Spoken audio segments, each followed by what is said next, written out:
Je vais répondre par une pirouette. Un PSE vraiment réussi, c'est un PSE qu'on ne fait pas. Parce que moi, ça me fait mal au cœur de supprimer les jobs de mes concitoyens.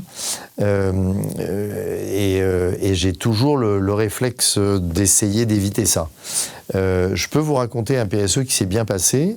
Une entreprise étrangère vient nous voir et nous demande de fermer une entité en France et de calculer le coût de fermeture totale, y compris le site, remettre tout à plat, terminé, plus de murs, plus d'usines, plus de salariés, plus de stock, plus rien. Donc on lui dit, on va vous faire le calcul, mais avez-vous pensé à vendre cette activité ?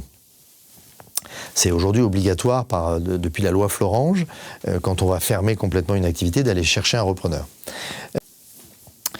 Comme je suis indépendant et que je ne suis pas un salarié, j'ai répondu les yeux dans les yeux au directeur financier américain, en l'espèce, qui me disait ça.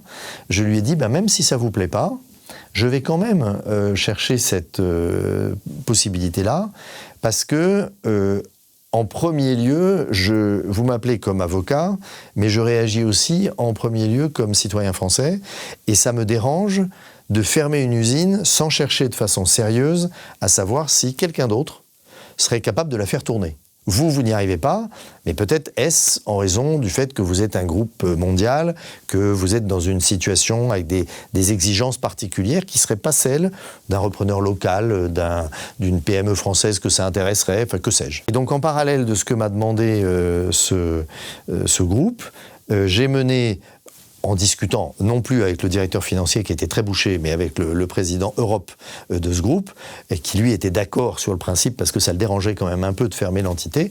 On a mené des discussions avec des investisseurs qui pouvaient être intéressés.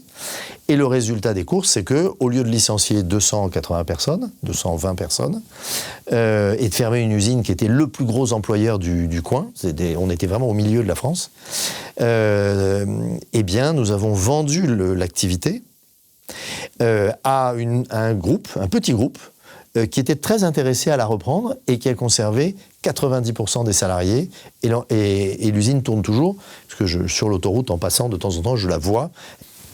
Ça me fait plaisir de me dire que, en tenant tête à un bonhomme étranger qui voulait rien entendre, j'ai réussi à sauver 220 postes, alors que mon métier, c'est de défendre les employeurs.